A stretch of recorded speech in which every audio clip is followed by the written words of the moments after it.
Hello, this is another supplementary video. I'm trying to show here some intuition behind function of a function. I guess this is my specialty here, the intuition building experience. So we'll start with just drawing two functions on flat pieces of paper. So because I want to use the edges, I am going to mark up the x and y this way. So this is going to be my x-axis. You can kind of imagine this is half an arrow, right? And the y-axis is going in this direction. And the function I would like to draw here, let's see how it comes out. I'd like to draw 100 divided by x. So it's a rectangular hyperbola. Another way to say it is x times y equals 100. So y equals 100 divided by x.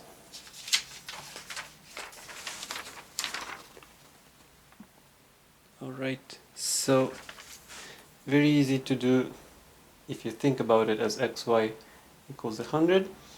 So 10 times 10 is 100, so we just find a point 10, 10. Right, then 25 times 4 is 100, for example. 20 times 5 is 100. So just go 20 and 5. 5 and 20, it's symmetric. Right, very nice. 4 and 25, both sides. Also, some of you may remember that 16 times 6 is almost 100, so we just wing it here. And here's the starting point of a graph. We just connect the points in a smooth curve.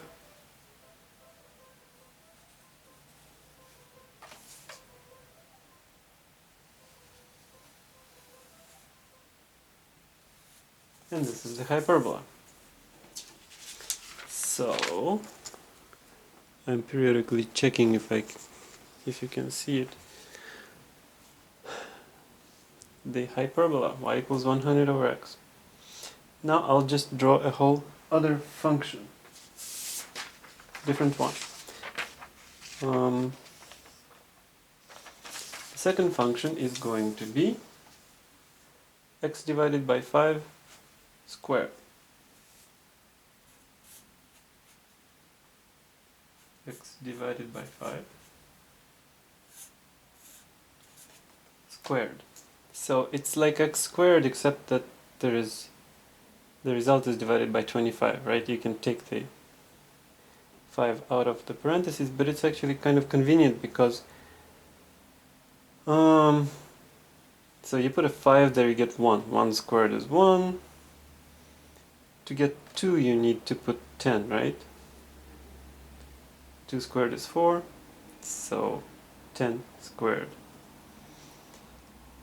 You put in 15, that's divided by 5 is 3, 3 squared is 9, and so on. You keep going up. You may have noticed I've cheated here. I had points pre-drawn by pencil because this is a presentation, so not only am I trying to actually do it, but also not to take too much time. So smoothly connect the curves, the points in a curve. I get a parabola.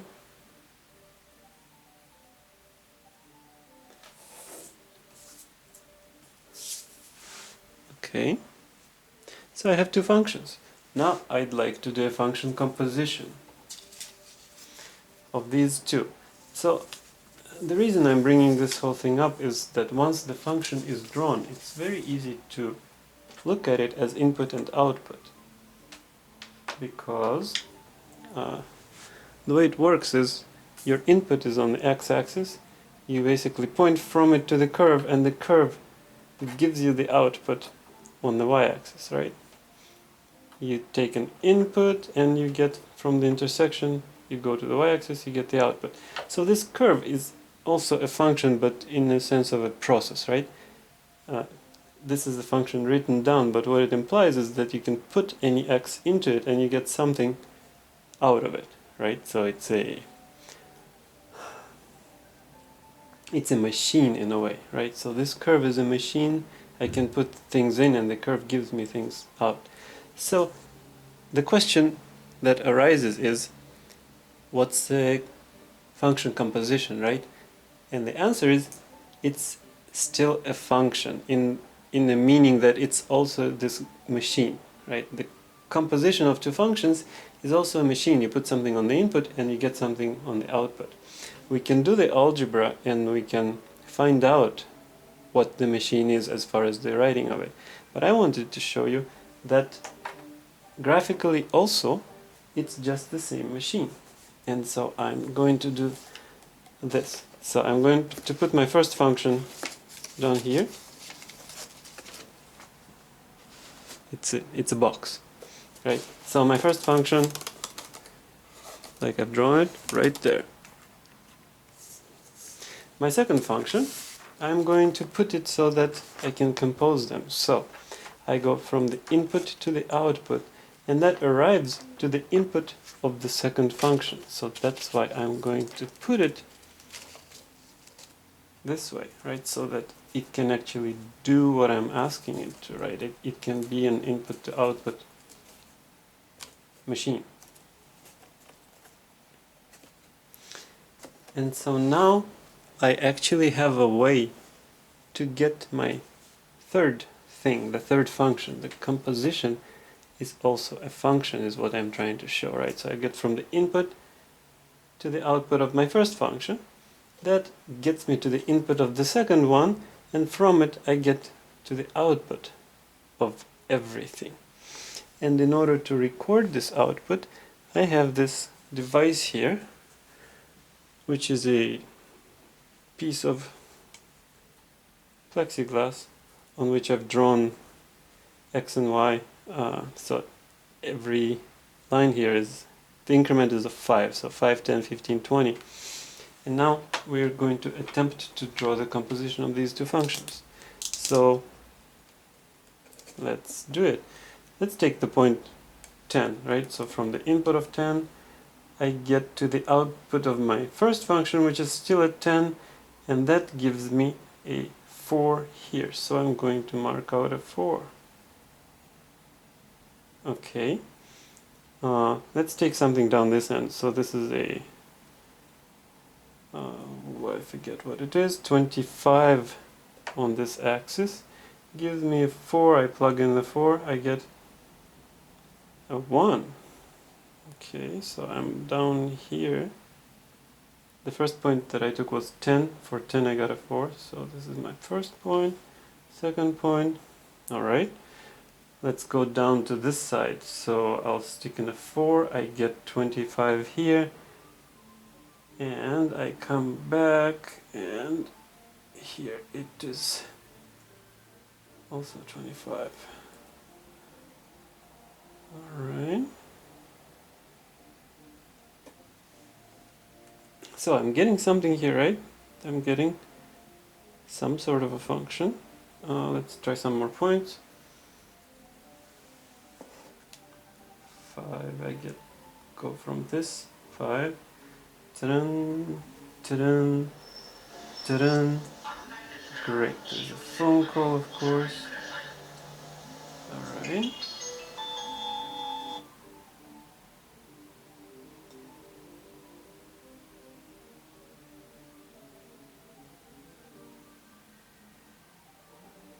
Okay. We need to figure out what's there. I'm getting two values for the same point. Let's keep going. So I did this, didn't I?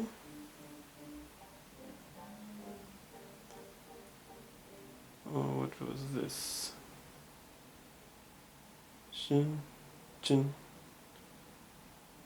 425, okay.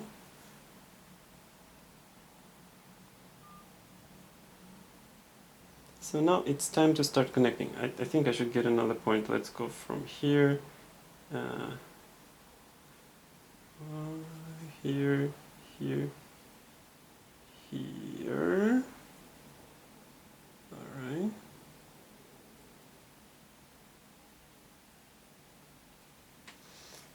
And now I'm just going to try to do a smooth curve on this result.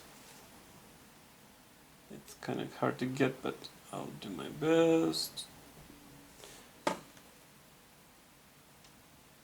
Ta-da!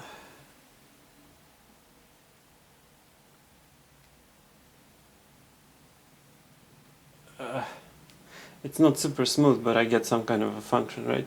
So, as you see, that this is now a two-step process, right? It's a function composition, so I have to compose two steps.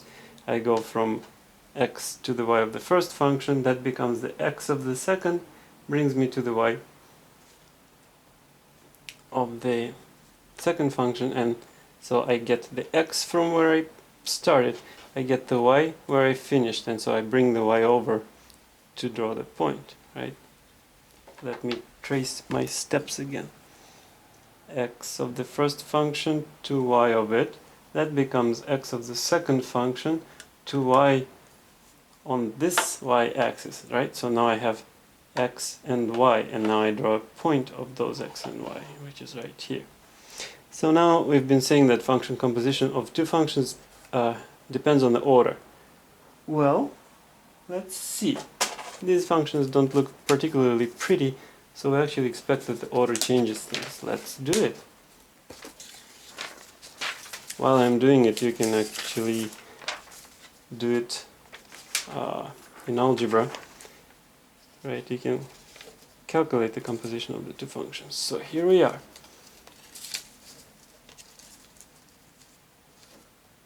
Notice how my range and domain changed all of a sudden, right? The ratio of the paper height to width is not the same. So I am now doing the second function, so I'll use another color. So now the order of composition is different. Let's see.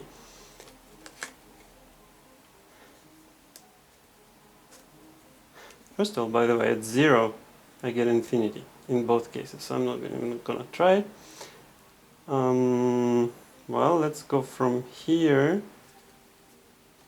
I go there, there, there, I get a 10, okay? So from here I get a 10. Here's a point. Well, look at that. The point didn't even land on the same place at all. So, different result. Okay. Go from here, there, there, there. I got a 4. So from here I got a 4. Okay. Let's do more points. So from here, I'm gonna mark it so that I don't forget where I actually started. I seem to have this problem here.